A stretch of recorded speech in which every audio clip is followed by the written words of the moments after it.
Ça faisait longtemps qu'on n'avait pas parlé de Valkyrie Apocalypse. Ça faisait longtemps qu'il n'y avait pas eu de vidéo qui en parlait. Et je sais très bien que ça vous avait manqué.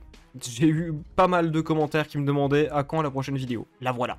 Il va quand même y avoir une petite déception sur un point cependant, je suis désolé pour vous. On va pas parler que de ce manga, en fait, si, c'est le seul manga dont on va parler, mais on va parler aussi beaucoup d'autres écritures et peut-être même un petit peu, surtout de philosophie en général. Donc on va pas se focus uniquement sur Valkyrie Apocalypse. Mais le manga incarne très bien le sujet dont je vais parler aujourd'hui, donc, eh ben il nous servira de toile de fond. David contre Goliath. J'en avais déjà parlé par le passé, c'est un mythe très vieux, une histoire légendaire, le conte fabuleux du petit qui a raison du grand. C'est une histoire adorée, souvent réécrite, souvent reprise. Dans de très nombreux mangas, on verra cette dynamique. Le petit héros, le petit nouveau, qui finit par faire tomber une à une les légendes de son monde. Littéralement, c'est One Piece. Et il faut avouer que c'est une histoire qui a toujours son effet, c'est une histoire qu'on aime beaucoup. Cependant, j'ai fait une erreur en disant que Valkyrie Apocalypse s'inspirait principalement de David et Goliath. Il y a autre chose. En réalité, Valkyrie Apocalypse, c'est pas seulement le mythe de David contre Goliath. C'est une autre histoire très importante. Question rhétorique, est-ce que vous connaissez l'histoire de Abraham et Isaac? Je vous la résume, Dieu demande à Abraham de sacrifier Isaac pour prouver sa foi. Oui, c'est de là que vient le jeu The Binding of Isaac. L'histoire, comme ça, vous voyez pas forcément le lien avec Valkyrie Apocalypse, en tout cas pas directement, et vous allez avoir la raison avec une question. Pourquoi Isaac ne s'est pas rebellé? C'est vrai après tout, parce qu'on prend David et Goliath. David, il a réussi à triompher du grand.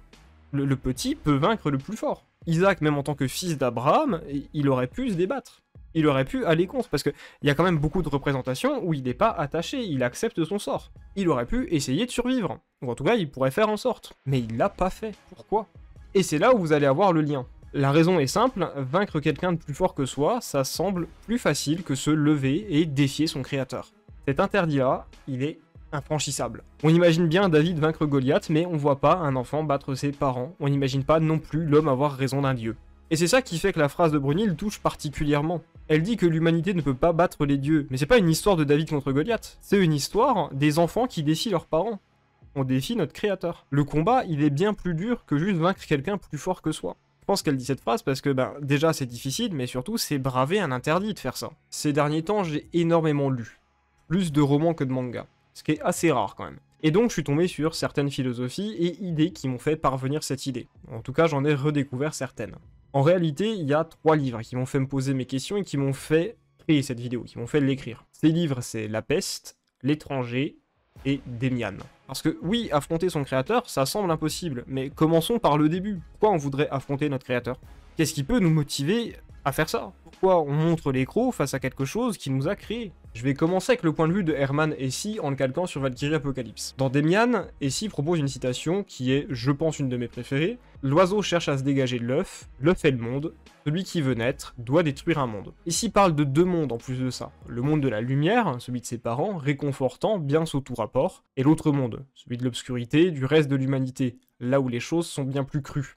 Son explication, elle est plutôt simple, qu'on le veuille ou non, le 2e monde nous attire et on y est forcément confronté. L'idée est plutôt simple, si on la transmet à Valkyrie Apocalypse, c'est clairement l'histoire d'Éden avec Adam. Sauf que Adam, il décide d'abandonner l'Éden pour Ève. Littéralement, il quitte la lumière pour les ténèbres. L'humanité de Valkyrie Apocalypse, c'est le monde de l'ombre. Voilà, on voit très bien que c'est plus difficile que ça, le manga est pas manichéen, mais on peut quand même clairement faciliter les choses et les expliquer plus simplement. Oui, l'humanité, c'est plutôt le monde de l'ombre quand même. Et pour naître, il faut détruire un monde. Plus que la préservation de l'humanité, Valkyrie Apocalypse est une mise au défi de l'humanité. Est-ce qu'elle mérite de survivre? Plus simplement même, est-ce qu'elle mérite de naître? On dit expressément dans le manga qu'au début, les dieux interagissaient avec les humains avant de partir. Donc l'humain a dû se débrouiller, mais l'humain a toujours décidé de vivre quand même sous cette lumière. Dans l'ombre, mais sous cette lumière, celle de ses créateurs. Et dans Demian, on nous confronte réellement à ce point de vue. Est-ce que pour grandir, affronter et tuer cette image qu'on a de nos créateurs, c'est indispensable? Si on se fie au nihilisme de Nietzsche, la question est compliquée. D'un côté, Nietzsche nous balance devant les yeux son concept de surhomme, nous disant que nous sommes que les vaisseaux d'une existence supérieure et future, et dans le même livre, on a la fameuse citation « Dieu est mort ». Le problème, c'est que cette phrase, encore aujourd'hui, est très mal interprétée. Cette citation, elle n'est pas à prendre au sens littéral, le créateur n'est pas mort. Quand Nietzsche dit « Dieu est mort », il parle pas de l'éternel. Il parle du concept de religion pour les hommes. C'est ça, en fait, qu'il veut dire par là. L'humanité, à ce moment-là de l'histoire, commençait à se détourner de la religion, de juger la direction qu'elle donne comme n'étant plus la bonne. Via ce recul des croyants, Nietzsche a expliqué qu'en effet, Dieu est mort, mais que surtout maintenant, l'humanité doit trouver une nouvelle voie. Et à ses yeux, c'est via les arts et le travail que l'humain doit se transcender et arriver au meilleur de lui-même. Via ses passions et ce qui fait qu'il est lui-même, pour créer le meilleur de l'humanité, on a besoin du pire. On en revient à la question de base maintenant, est-ce que selon Nietzsche, c'est nécessaire? Est-ce qu'il faut affronter cette figure du créateur pour faire avancer les choses et pour évoluer? On n'a pas la réponse directe à la question, mais si on lit Nietzsche, on comprendra assez vite que oui, à ses yeux, c'est indispensable. En réalité, pour vivre pleinement, pour être pleinement nous, on peut pas réellement se buter et se coincer dans ce monde de lumière, car ce dernier finirait tout simplement par nous étouffer dans l'œuf. L'oiseau doit sortir de l'œuf c'est le monde, mais si on étouffe, il n'y a pas d'éclosion. Et pour pouvoir éclore, il faut détruire un monde. Dans Valkyrie Apocalypse, l'humanité, elle est dépeinte comme des nourrissons. Nous sommes des nouveau-nés, on apprend à faire nos pas. Sauf que le nourrisson a commencé à grandir. L'humain fait quelque chose qui est tout à fait inconcevable, il commence à prouver au dieu qu'il peut avoir raison. L'humain peut avoir raison et le dieu peut se tromper. Et là, c'est une sacrée mise au défi quand même. C'est à mes yeux ça toute l'importance des premiers rounds. De prime abord, on affronte les dieux, ensuite on fait tomber un dieu à genoux, et enfin, on arrive à en battre un. On peut même ajouter le 4e round où on réalise que oui, il y a des domaines où l'humanité est meilleure que la divinité. Lorsqu'il s'agit du monde de l'ombre, on est intestable, on est vraiment très fort là-dedans, on a détruit l'œuvre depuis bien longtemps même. Mais bon, ça serait facile, voire un petit peu limité de se concentrer et d'utiliser seulement ça. Et comme on aime faire des choses dans l'ordre, je vais vous parler d'un mec qui connaît très bien le nihilisme, et les thèmes dont je parle en général. Il y a un auteur qui est pas très connu qui s'appelle Albert Camus, qui a développé la philosophie de l'absurde. Et on va parler de ces 3 cycles parce qu'ils marchent super bien avec le manga. Donc dans les 3 cycles, on a l'absurde, la révolte et l'amour. Là où on en est, l'humain a abandonné la religion. Il réalise que pas grand chose ne fait sens et qu'on est dans un éternel recommencement. Face à la cruelle indifférence de l'univers et du temps qui passe, on finit par perdre espoir, et on réalise que rien ne fait sens. Donc, l'espoir se perd. C'est un concept qui pour les dieux de Valkyrie Apocalypse est relativement étranger parce que ils sont immortels, donc l'absurdité de l'existence, ils la connaissent pas réellement. En tout cas, ils sont pas opposés à celle-ci comme nous on l'est. On arrive au cycle de la révolte. Là, l'humain, il commence à se dire « Ok, ça ne sert à rien, mais est-ce que c'est vraiment une raison pour tout abandonner ? Il faut pas quand même continuer à se battre. Ce n'est pas parce que le monde ne changera pas avec notre disparition qu'il faut tout accepter. » Pour moi, on peut vraiment le mettre en lien avec la scène de Valkyrie Apocalypse d'Héraclès qui dit « Aimer l'humanité ». Parce qu'en effet, il y a dans l'homme plus de choses à admirer qu'à mépriser. L'humanité est au courant de sa condition, et pour la première fois, sa rébellion peut changer le cours des choses. Il est question de survie désormais. Acculés, les humains, même lorsqu'un des leurs perd, ne sombrent pas dans le désespoir. C'est que le début du combat. Une fois acculés, la seule solution, c'est de se révolter.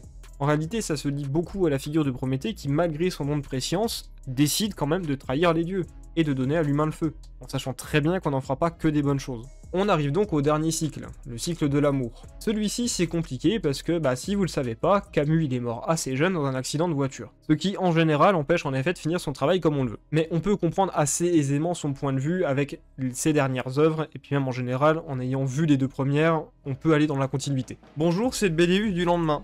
J'ai dû réenregistrer ce passage parce que mes voisins faisaient des travaux. Et en faisant le dérush, j'ai vu que, oh tiens, c'est pas utilisable. Et je me suis dit aussi, quand j'ai relu le texte et revu les rushs, faut quand même que je fasse quelques précisions, donc autant en profiter. Avant d'en arriver à la conclusion, quand on parle de révolte et de défier son créateur, vous avez forcément une image plutôt violente qui vient en tête. Et c'est pas nécessairement ni forcément le cas. C'est assez important de le préciser. Si on s'en réfère à Camus, toujours, il faut faire la différence entre révolte et révolution. La révolte, elle est normale, elle est naturelle, elle est parfaitement saine. C'est se lever et se battre pour ses droits et sa dignité. La révolution, à ses yeux, elle autorise tout acte moralement répréhensible pour arriver à ses fins.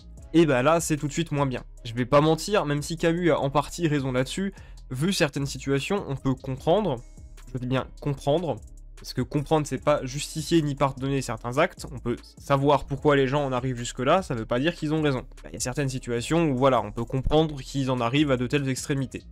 Ça veut pas dire que c'est bien pour autant. Je vous laisse avec la conclusion. Si rien n'a de sens, pourquoi on se bat? Pourquoi on continue? Pourquoi on a des objectifs? Pourquoi on a des rêves? Pourquoi on a même des aspirations? Pourquoi l'humanité, si elle n'a aucune utilité, aucun sens, va quand même aller affronter ses créateurs pour s'affirmer? Pourquoi l'enfant va refuser l'autorité de ses parents en réalité? Pourquoi l'oiseau veut éclore de l'œuf? Si il sort de cet œuf, c'est pour aller mourir de toute manière. Au final, c'est ça le résultat. Les courses se terminent comme ça. C'est la fin. Pourquoi? Pour faire ça, on est prêt à briser un monde. Parce que notre monde, celui qu'on voit, celui qu'on observe, est beau. Parce que si c'est un fait que rien n'a de sens, on s'en fout. L'important c'est de donner un sens aux choses. Et le sens des choses, comment on le trouve? En les aimant. Ça a pas de sens de faire des vidéos, mais j'aime ça. Ça a pas de sens de débattre d'un manga, mais on le fait parce qu'on aime ça.